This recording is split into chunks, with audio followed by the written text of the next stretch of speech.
Now you learn. You learn something new every day. Hey. Why is Anyway. this taking so long? Lyle, it's Yeah. on backwards. That ain't on backwards. Yes, What it is. What sleeve do you have? Now it's This way. what is going on? There we go. Lyle, it's upside down. Yeah. Upside down. Yeah. Yeah. Wow, All it's right, inside well, out. Anyway, thank you, Brady, for the nice, cozy gear. Thanks, Brady. I feel like an NFL star. Back goes Polensky at the wall. Oh, and there you go. It is gone. Anyway, guys, we are on a time limit. We only have 45 minutes left. So what are you guys' overall thoughts on the NFL Draft Combine? Again, do you take a lot into it? Do you really care? Is it a big deal? What are your overall thoughts? Well, since I was there and I'm holding the Cronkite News mic, I'm going to go first. Basically, I feel like if I covered the NFL or if I was at the Combine, which I was, Per your Rob Lowe shirt. yes, per my Rob Lowe shirt. If I was there, I think I would really care about it. The thing is Blake takes a selfie.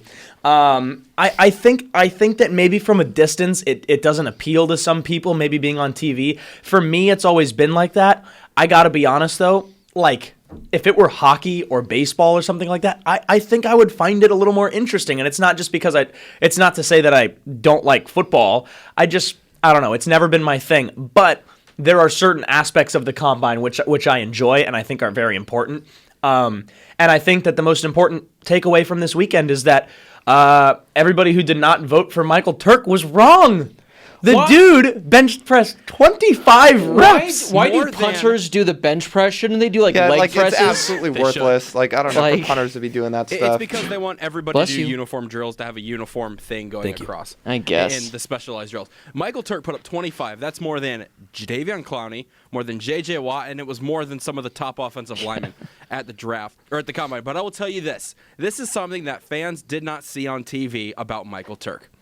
And I was, like Josh and you all said, I was there. I was in the stadium. I was watching. I was there. You were, oh, yes, per your Rob Lowe NFL shirt. Michael Turk ran his 40-yard dash, his second attempt. All right? For speed, that doesn't really matter. His second attempt, he started to slow down and tripped and fell and stumbled forward and tripped over his own feet. Oh. So how do you value that as a punter? You can't even stay on your own 2 feet, Michael Turk. Why did they make punters even run the 40? It's not like they have to sprint at any time unless they're, I guess, doing a fake. Yeah. A lot of the punter drills were very big. Punters and kickers and long snappers were all together. Oh, that's Specialists cute. were all together, so they did everything. They just did coffin corners. They did just kick it as far as you can, specialized drills like that. So their workout was only an hour and a half to 2 hours, whereas quarterbacks, wide receivers, running backs, everybody else were 3-hour-long workouts.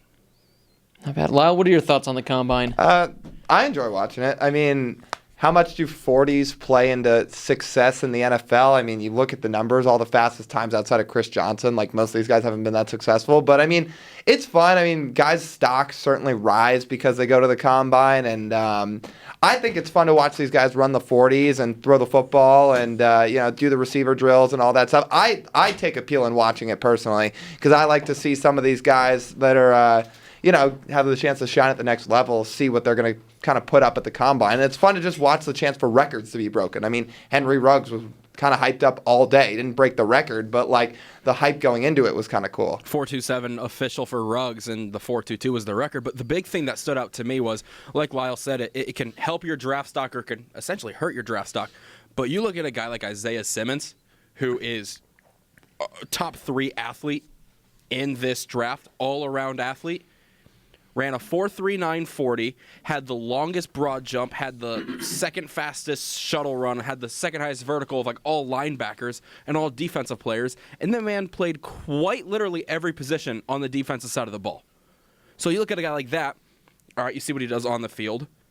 Use the Combine to verify and realize, all right, and back everything up of what they do on the field in their athletic abilities. I think that's the big thing for the Combine is, all right, you're throwing routes on air, you're playing coverage on air, you're running through tackle dummies, whatever, but it verifies your athleticism and everything around that type of skill set for a player. So I think that's the big beneficial part of the Combine. And then at the same time, I mean, then there's guys who just don't take the benefit to it at all or just decide not to use it. I mean, the guys who are probably going to go 1 and 2 in this draft decided not to participate at all with Chase Young and Joe Burrow. So. Yeah, but the big thing is, I thought about this is, You looking at a guy like Isaiah Simmons, and this is getting more specific into it just instead of a generality, is does his versatility actually hurt his draft stock? And what I mean by that is he's a great defensive player, he's a great athlete, but when a team's looking to pick, a team's not going to say, we need somebody that can play every position on defense. That's not the NFL.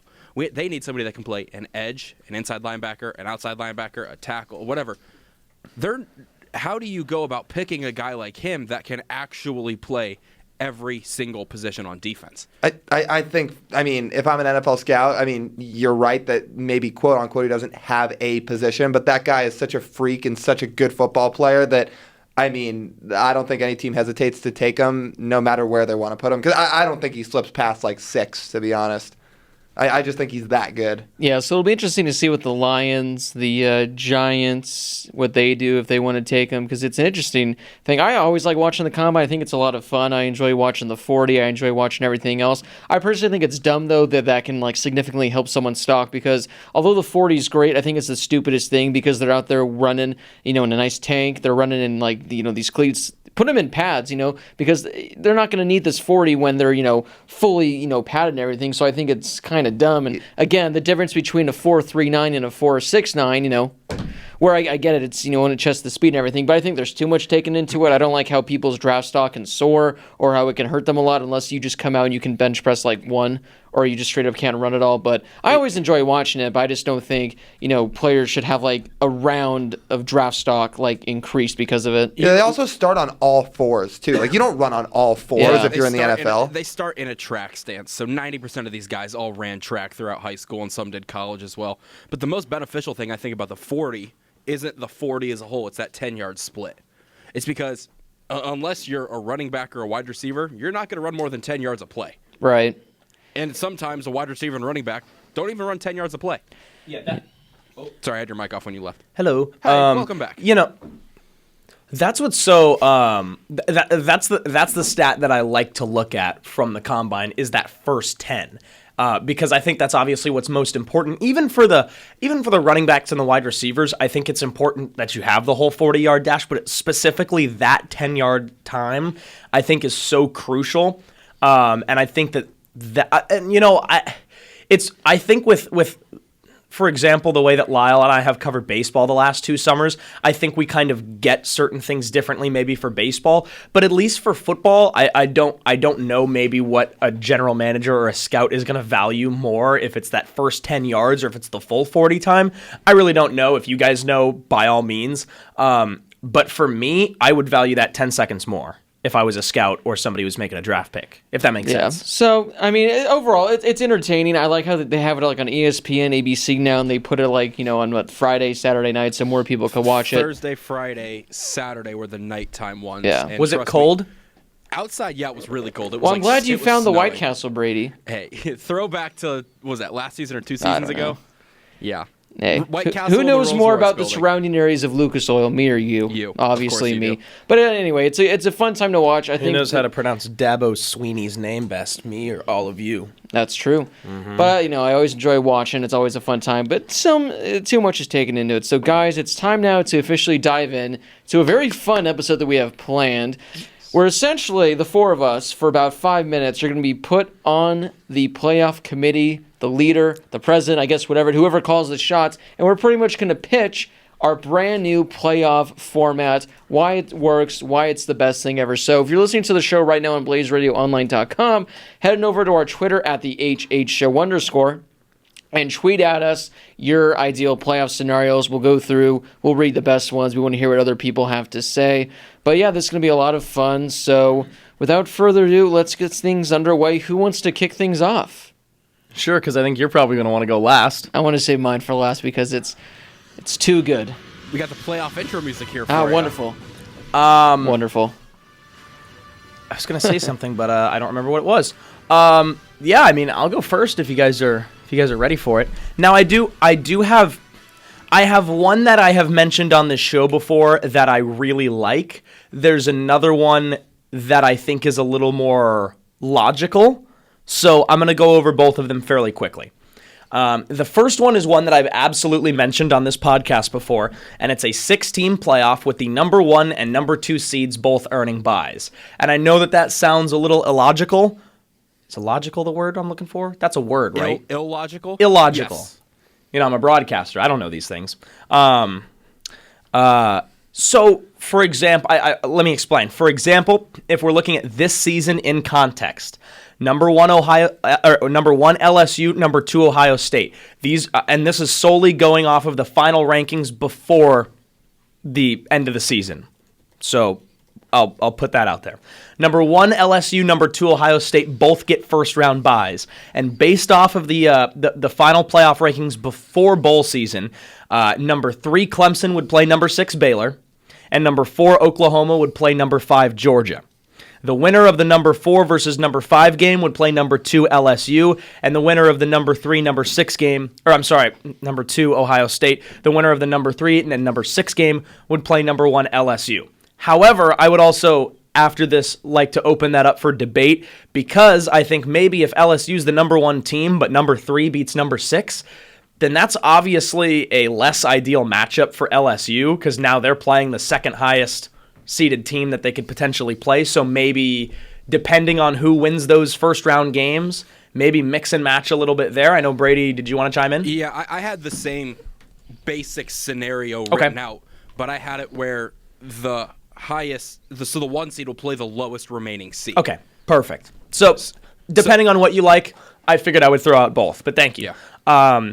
The winners of, obviously, those round of 4 games goes to the national championship, and as always, as I have said for 4 years on this show, all playoff games prior to the national championship will be played before bowl season, because I think it's important that these New Year's 6 games, the Rose Bowl still means something to the Pac-12 and the Big Ten.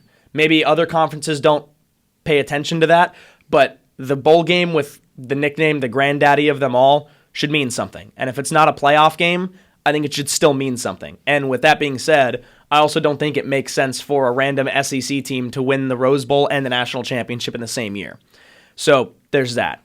The second one, which I think Lyle has mentioned before, so I don't mean to steal Lyle's thunder for this, but it's kind of what I think would be the most logical playoff format, at least in my opinion, to expand. And it's an 8-team playoff with every Power 5 conference champion getting an automatic bid.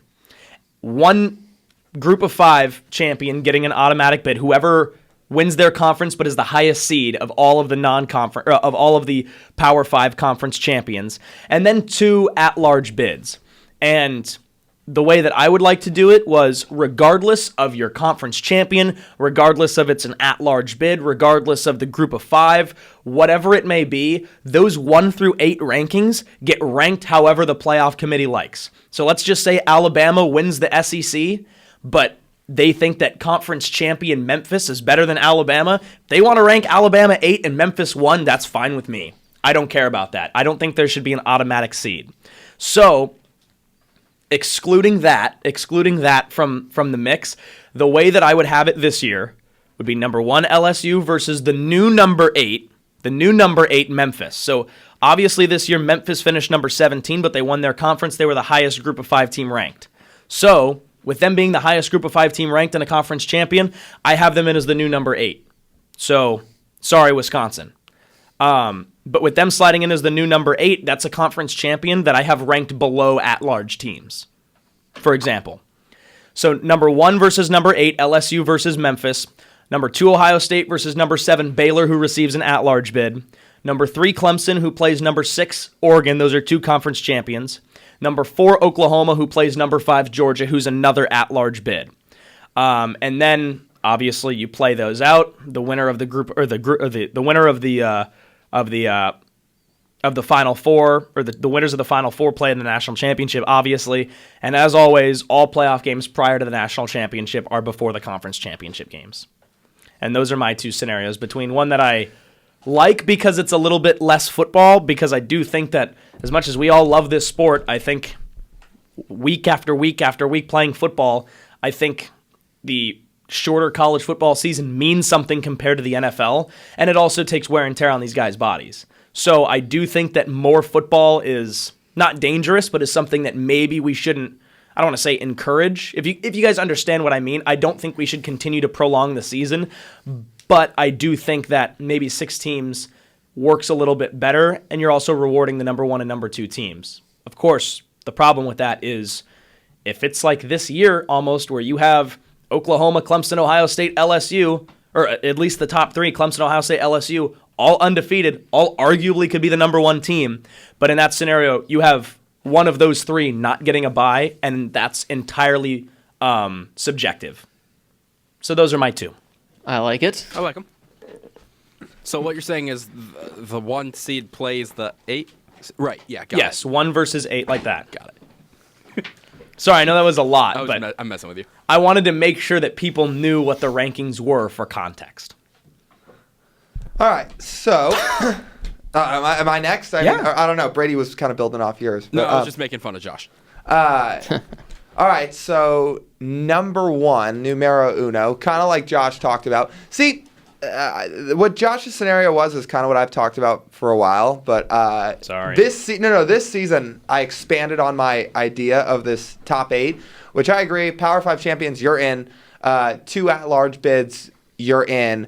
Where I kind of change my mind on things is if there's a group of 5 team in the top 15, I'll say, if they're in the top 15, they can automatically get that 8th bid into the playoffs. If there's no group of 5 teams like in that top 15, then I think the 3rd at-large bid should go to whoever the 3rd most worthy at-large team is, and that team, whoever is the last bid in, plays the group of 5 team to determine who gets into the playoff. Because I don't think some unranked 8 and 4 group of 5 team should just be awarded a spot in the playoff if they're not that good. So.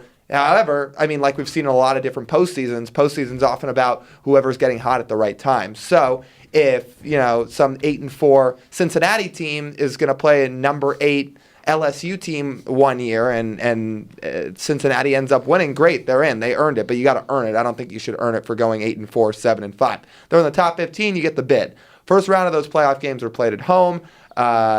For the top 4 teams, and then of course championship at Natty Light Natty Stadium, nowhere else. What city was that located in? North again? Dakota, I of thought course. so. What city in North Dakota? I don't know, Fargo. Pick one. Fargo. There's only 2. Fargo. There's only 2.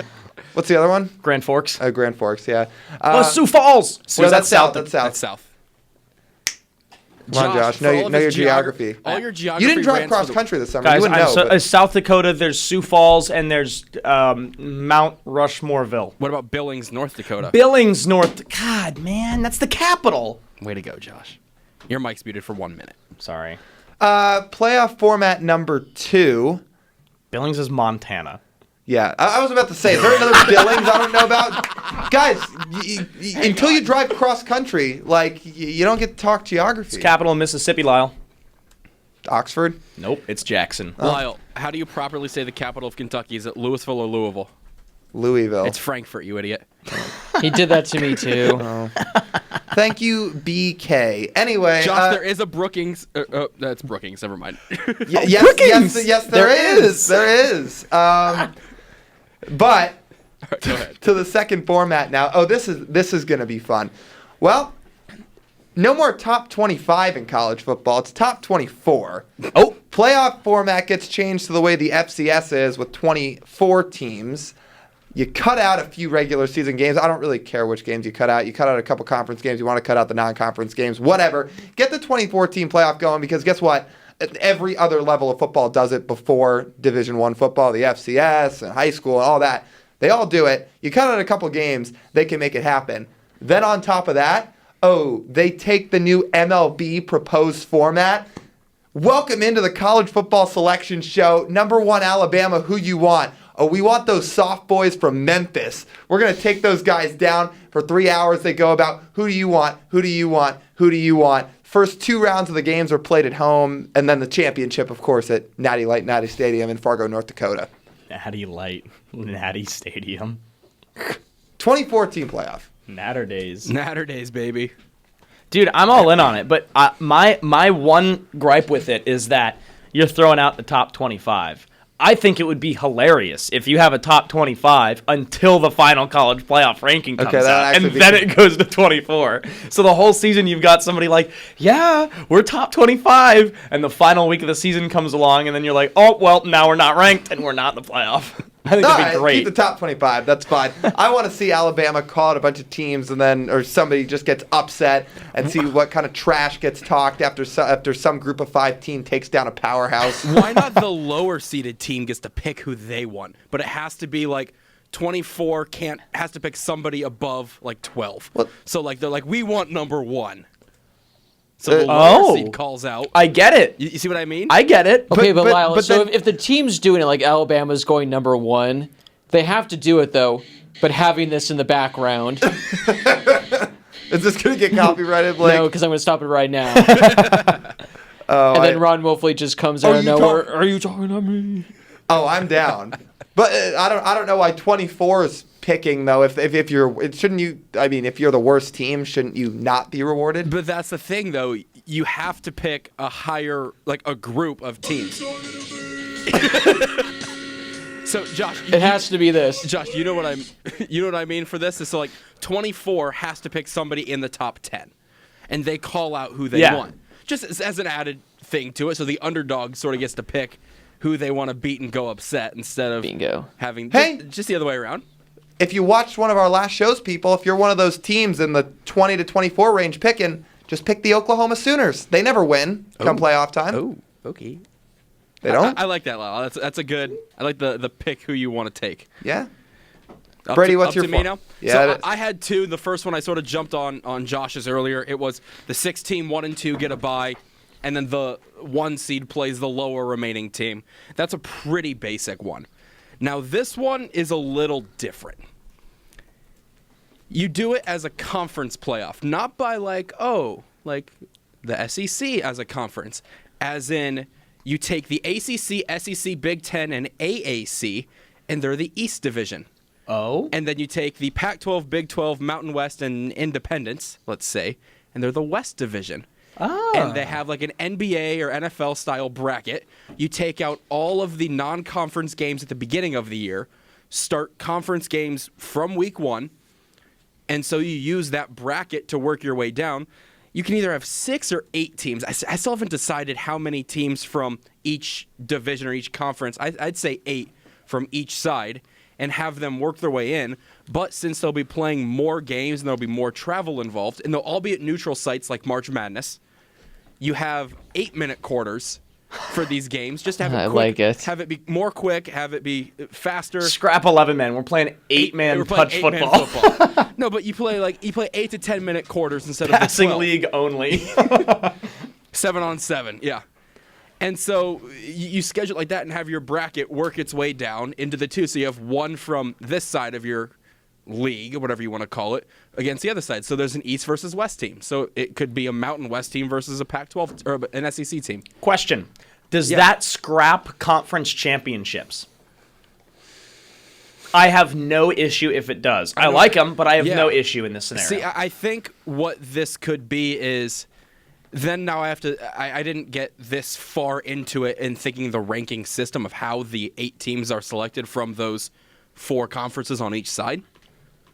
So is there still a selection committee for that, or is it because you have so many teams competing against each other in individual conferences instead of the big division as a whole? So I don't know if it would replace the conference championship or not. What's up? You just got a light bulb. Kind of along the same format, but I'm going to dive in a little deeper. Yeah, Champions League.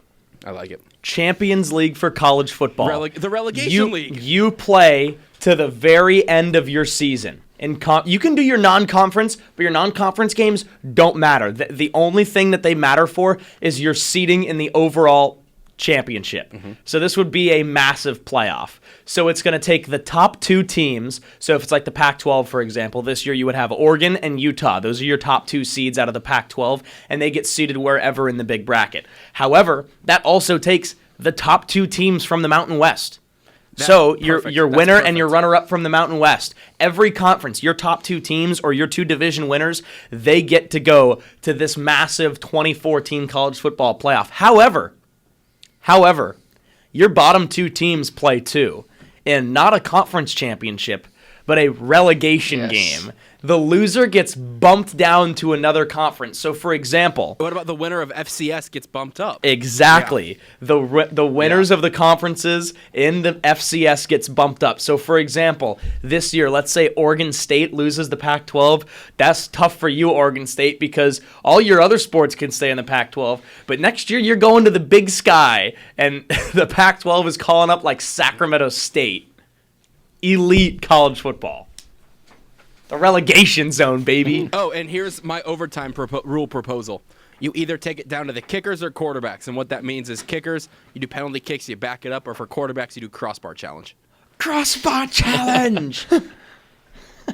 Big fan. So- I guess so it makes sense to cut out the non-conference games in Brady's scenario because, I mean, what are you playing those games for if you're going to have a big playoff format anyway? So, yeah. Yeah, and that's why you bump it down to the 8-minute quarters, 8 to 10-minute quarters, just to offset. Just the playoffs are 8 to 10-minute quarters. Regular season stays the same. But Josh, I like your ideas. Since it's 4 and 4 conferences on each side, the 1 and 2 from each make it in.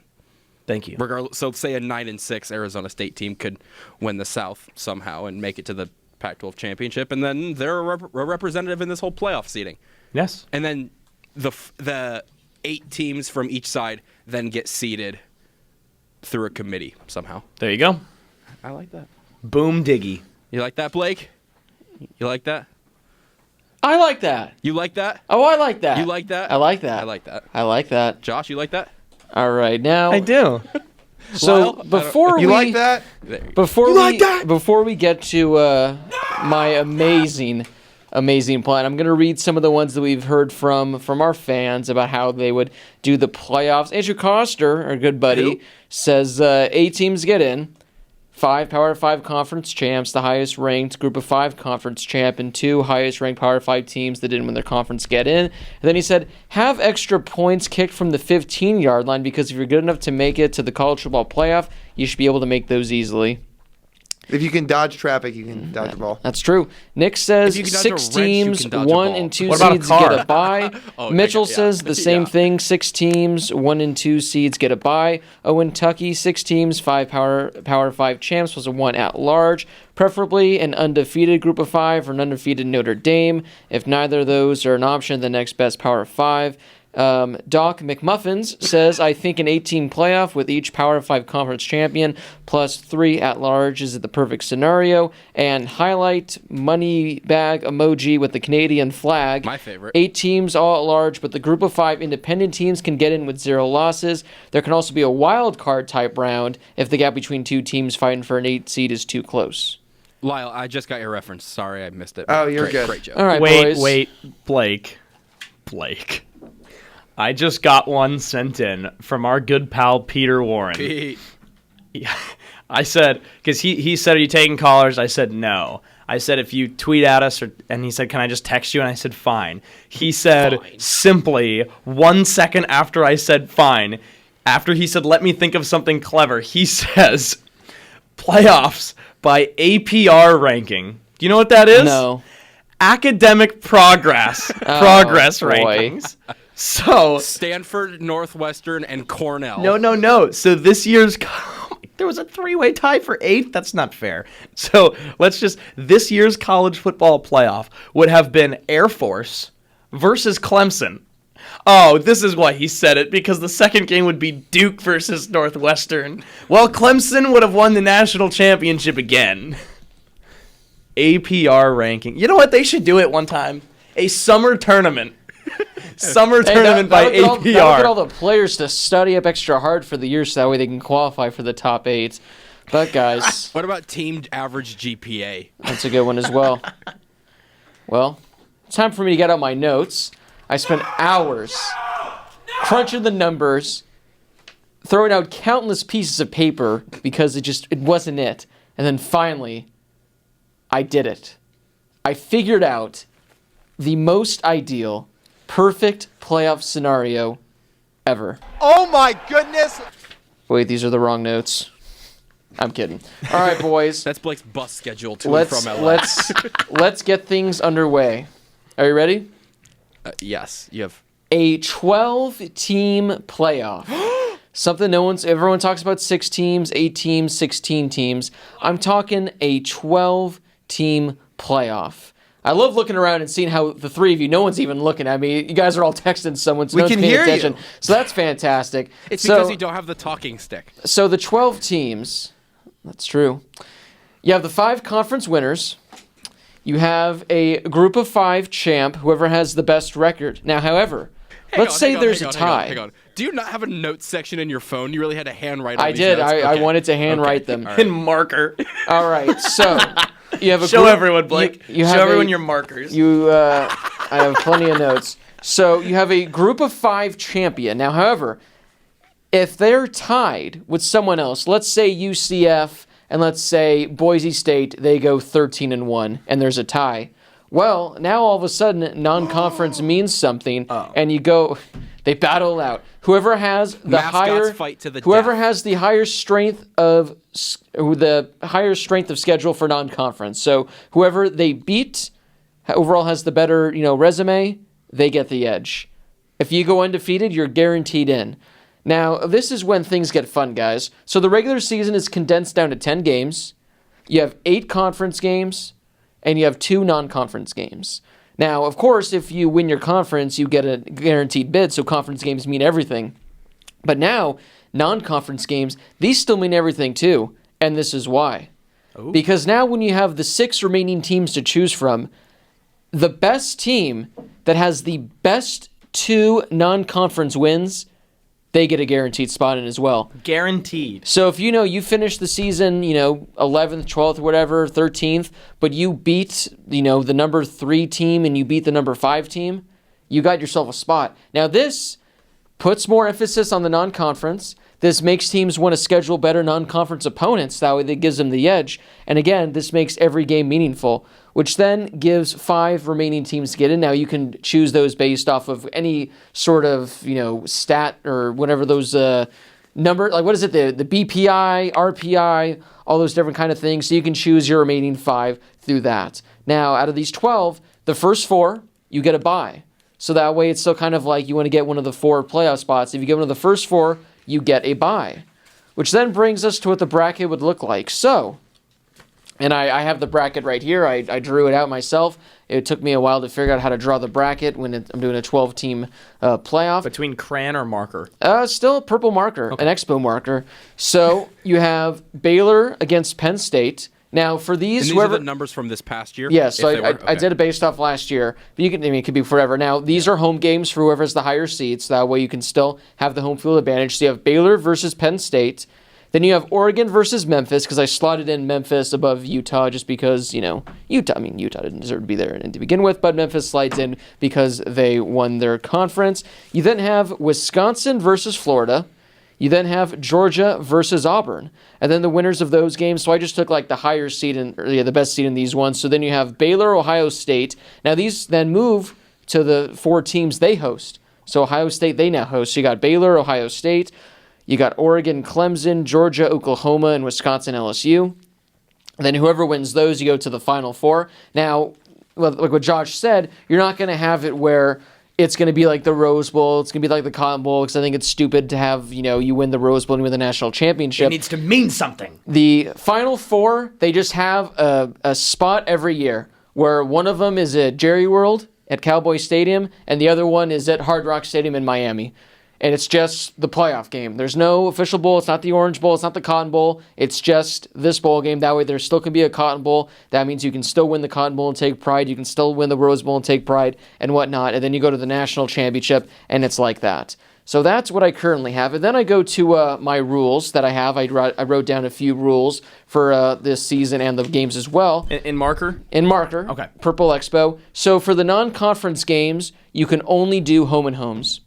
None of this, you meet up at Cowboy Stadium, you meet up in Florida, you meet up at where the Falcons play. You're doing a real home and home. Year by year in the same year? Year by year. Okay. So, for example, if USC's playing Bama, yeah, do a home and home where one year it's at the Coliseum, the next year it's in Bama, or however long they take the gap. Know how they go to Cowboy Stadium because that's going to be 90% Alabama fans, 10% USC fans. So you lose those kind of games and you do strictly home and homes. After the third overtime, you go to a kickoff between field goal kickers, and then you just keep pushing them back because I think that needs to happen. And then finally, we lose the coin toss. The road team's kicker, before the game in front of a screaming crowd, has to make a 40-yard field goal. I was going to say rock, paper, scissors. If he makes the field goal, then the away team gets to choose what they want. If he misses the field goal, then the home team chooses. I just wanted to add those few rules. But those are my playoff propositions. 12 teams with those rules. I had a question. Yes. Actually, can I see it really quickly? Yes, you can. Okay. Yes. And this is this is indeed marker. It is. Sharpie so- Expo? It's pretty nice looking. I think it's a Sharpie, or is it an Expo, Blake? Can I actually see the rules then? The rules, yes. The rules. Okay. Non-conference games are home and home only after third. What was I going to ask you? So group of 5 is going to be the best record. Man, like I had a good question for you. Anybody else want to make comments first before I come back to this? I like the general idea of it all. I think there's still some subjectivity of it in the selection of, but that'll be really with any ranking system at all. I like the set locations for the playoff games. I think those could be sort of like the championship where they rotate every year. You could do that as well. Like year one. Hell, what about this? You have, say Hard Rock Stadium is the host of the playoff games. There's a game on a Saturday and a game on a Sunday. You have the games in the same weekend. Ooh. At the same stadium. You could do that as well. Did you say for Final Four? Yeah, Okay, that's that's what one thing. So like how they do it for the how they do it for basketball, where they're literally like, "All right, cool, the one game's over. You guys, you have 10 minutes to get out. You have 10 minutes." So yeah, actually, that was one of the things. So how are they going to play games on Sunday with the NFL going on? So they do it on Saturday, and you have 10 minutes to pack your stuff and get out. Yes. Second question, and you might have touched on this. I might have just missed it.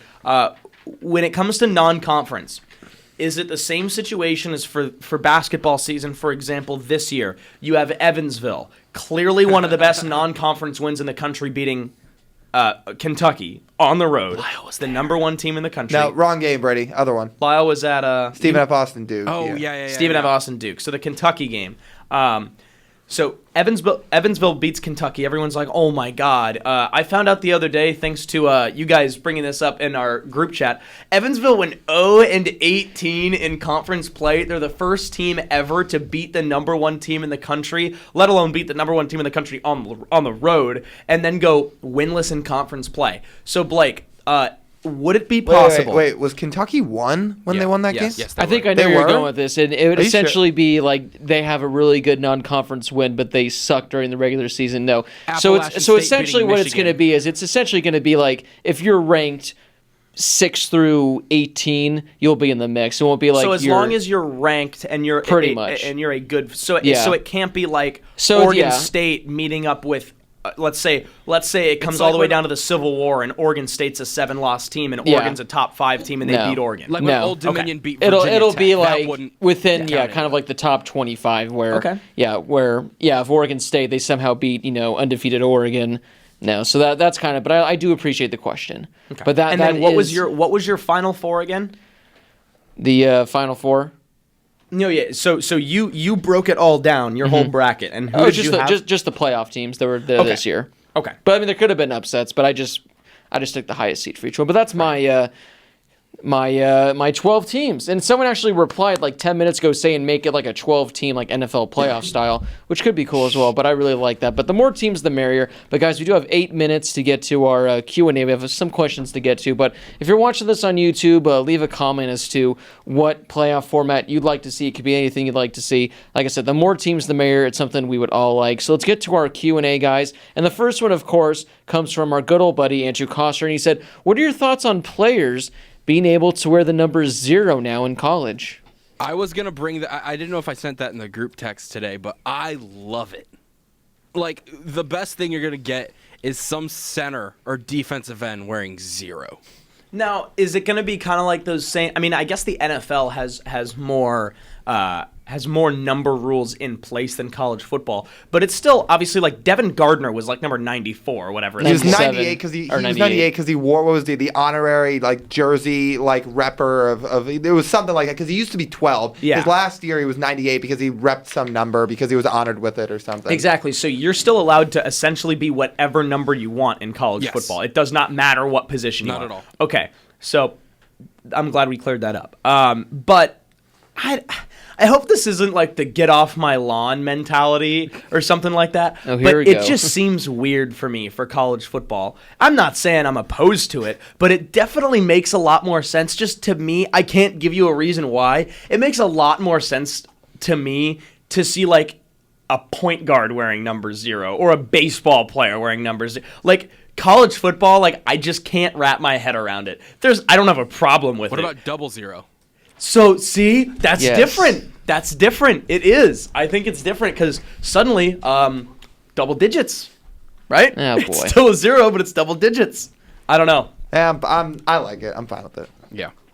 I mean, Brian, I assume that whoever's wearing 0 is probably some backup third string anyway, unless one of the studs wants to change to number 0. But Honoring I- Gilbert Arenas. I don't know. Yeah, good old Gilbert Arenas. All right, this next question, it's a good one. This comes from my protege, Matt Weiner. Now, I'm going to kind of reword it just a bit because I think I know what question he's going for, but I'm going to add a little more to it. For the next 3 seasons, who would you rather have as your team's starting quarterback? JT Daniels or Keaton Slovis? You say his name wrong every Oh, time, Keaton. Blake. This is a question for Josh. JT? Did I get that right? Jet. Jet Daniels. Look, Skylar. I don't want to harp on JT Daniels because he didn't have a great year his first year before he got hurt as a sophomore. That first game of the year against Fresno State in the first half, I thought he looked good. He got hurt late in the first half against Fresno, and I thought that he looked pretty good. And I was really excited for him this year. For me personally, I would rather see Keaton Slovis, and the reason why is because as soon as he came into the game, not many people knew who he was right away because a lot of people were like, oh, where's Jack Sears? Oh, where's Matt Fink? Yet Clay Helton, one reason why everybody hated him, which they're not talking about, by the way, Clay Helton got so much hate for listing Keaton Slovis as the number 2 quarterback on the depth chart as a true freshman over both Jack Sears and Matt Fink, and everyone gave him so much crap for it, and no one's talking about that now, that he put him as number 2 and gave him a shot, and he was elite this year. That's beside the point. Anyway, I was excited for him coming in because I knew who he was. One of my roommates covered him here and there in high school a little bit, so I knew all about him. And when he came into the game, I was very dramatically supporting him. Rah, rah, go Keaton Slovis, go Scottsdale, Arizona. So I was very excited for him. I think it's just tough to pick because I want to say Keaton, but it's worth pointing out that we have not seen JT Daniels at his best. And we have obviously not seen him at full strength in well over a year. So my pick is Keaton, but I don't know.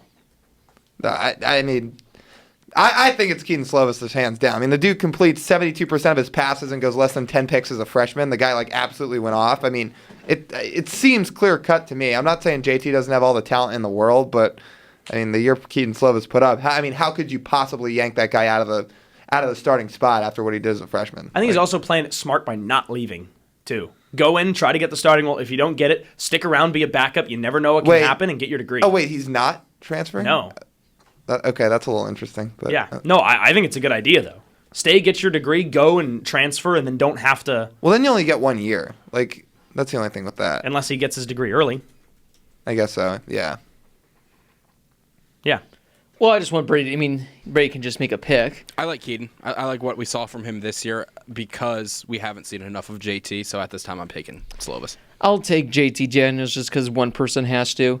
And I think he has a chance to maybe become like a Justin Fields type where maybe he can get like 30 touchdowns and like 10 rushing touchdowns.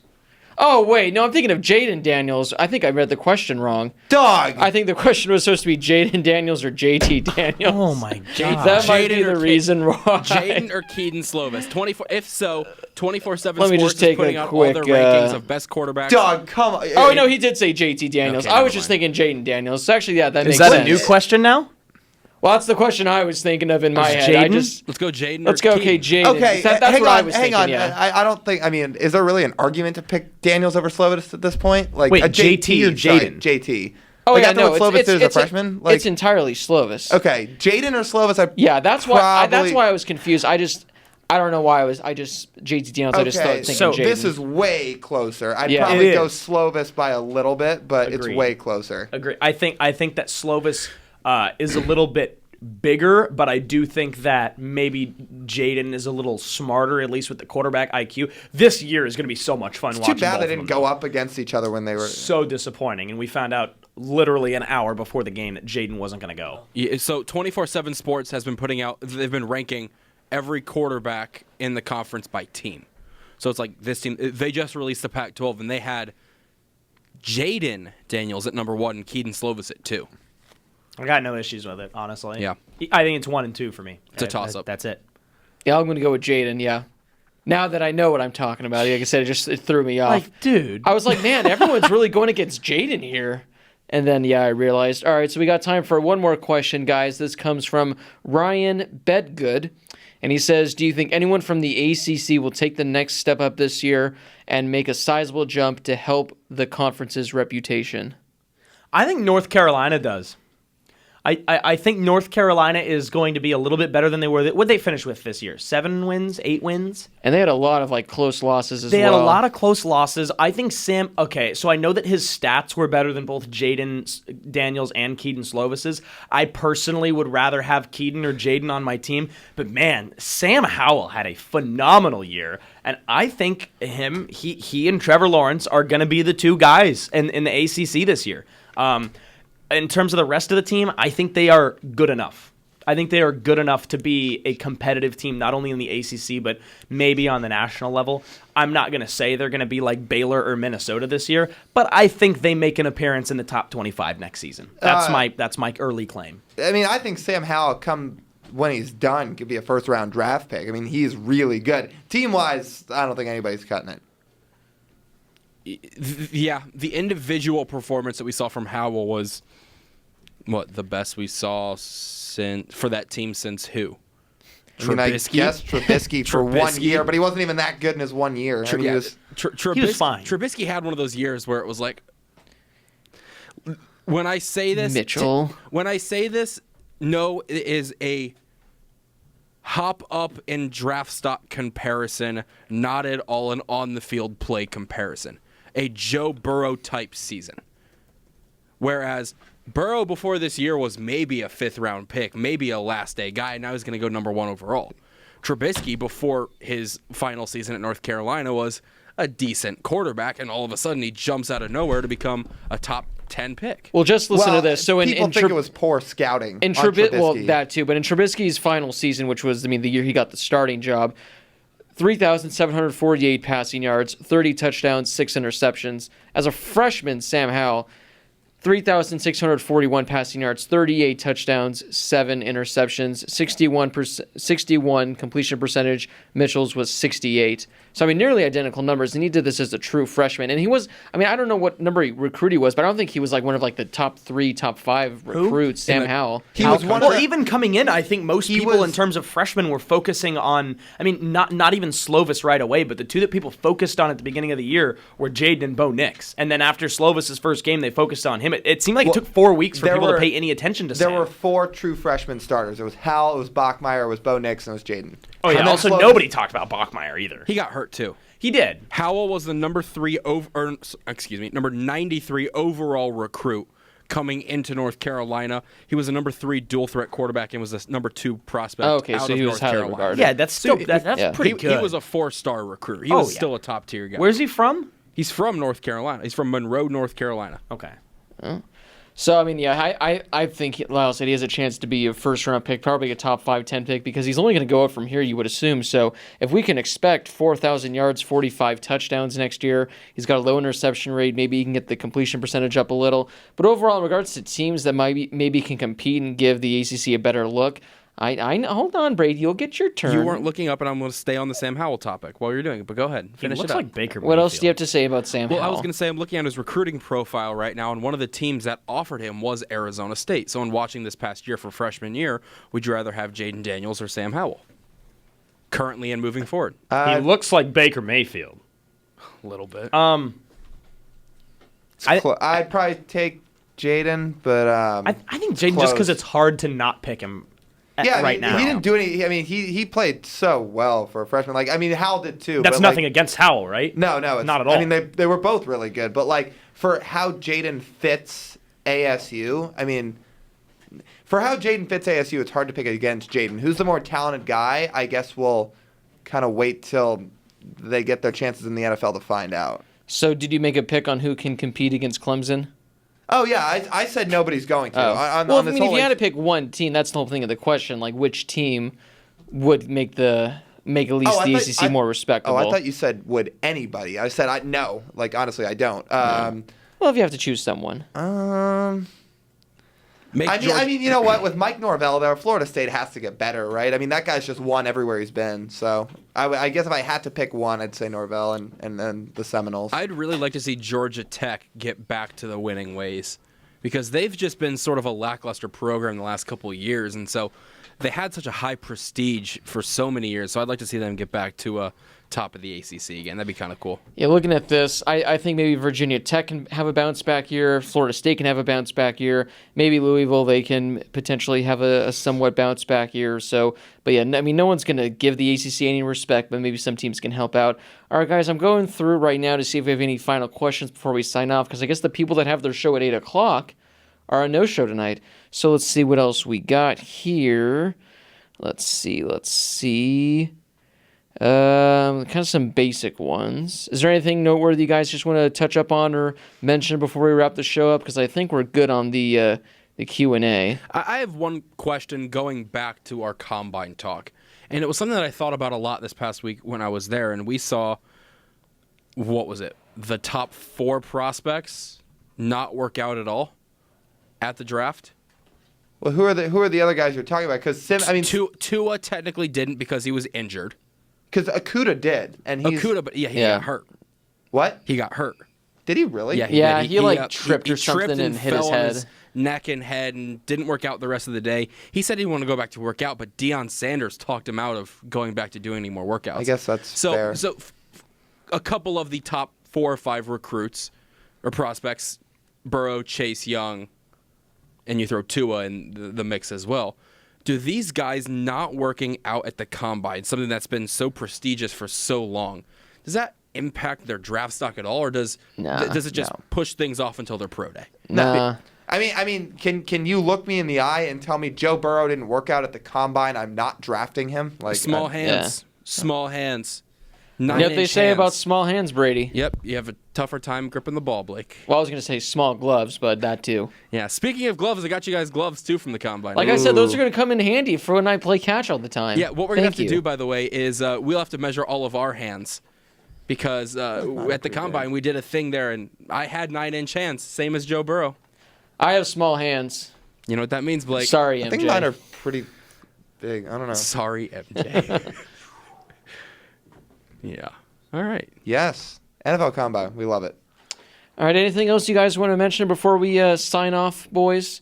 Has anything happened in the last, Blake got a job, but you've talked about that already. Yeah. haven't you? Well, has there been anything that's happened in college football in the last, month? Yeah, there was a game. It was a very secret game between 2 teams that are nameless, so I don't know Blue what the Mountain score State? was. Yeah, it was the game in the cornfield. No teams. It was the game in the cornfield. But they actually played the team of the convicts from Longest Yard. yes, exactly. Oh, what a great movie. Yeah. Oh, we are having a college or just a football movie bracket on this show. Let's do it. Hey, speaking of this show, Josh, when are you hosting?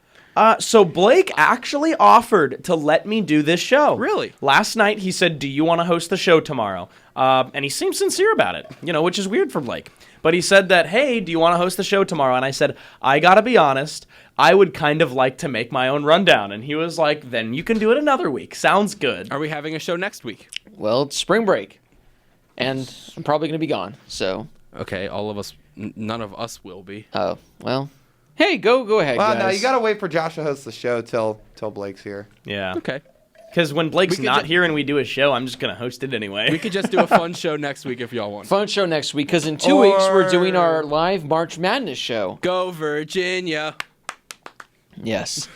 All right, but I think that does wrap everything up. This is like one of those things when you're trying to meet the word requirement on an essay. We're trying to meet like the time requirement for our show. Four like, people all right, in a fire in the Bronx died in a fire in the Bronx that killed 4 people in a house We fire got in the 4 Bronx. minutes to go. So, do you guys like bread? There's peanut butter and jelly on it. Wait a minute. Are you saying that we're going to get this bread and you're going to pay us for the show? Well, no. Okay. Actually, yeah, we'll see. Maybe, potentially. Cue that music, Brady. Hang on, Blake. Hang on. Money, money, money, money. Blake is paying us for the show. Nope. All right, let's leave. But that does wrap up this episode of the Harris Highlight Show. Make sure to give this video a thumbs up, leave a comment, interact with us. Follow the show on Twitter at the HHShow_. Maybe a show next week, maybe not. It's also the Bachelor finale. I'm just gonna throw that out there. Oh, so that means no show. That means next no week. show next week, but we will talk Who do about we it in got? 2 weeks. Boys, who do we got? Madison. It's got to be Madison. I mean, also, I challenge you to find something wrong with Hannah Ann. Madison- Somebody message me on Twitter and tell me what is wrong with that girl. But also Madison- Madison. I'll respect that too. Hannah Madison. is I think it's Madison. Madison had a great combine. She did a great job. Ran a 4.440. Had a great broad jump. I think she's a top prospect. That's probably true. Yeah. I like it. That was a spot. I'm going to go with Thank you. Madison as well. But yeah, so again, maybe no show next week. Follow us on Twitter to let us know.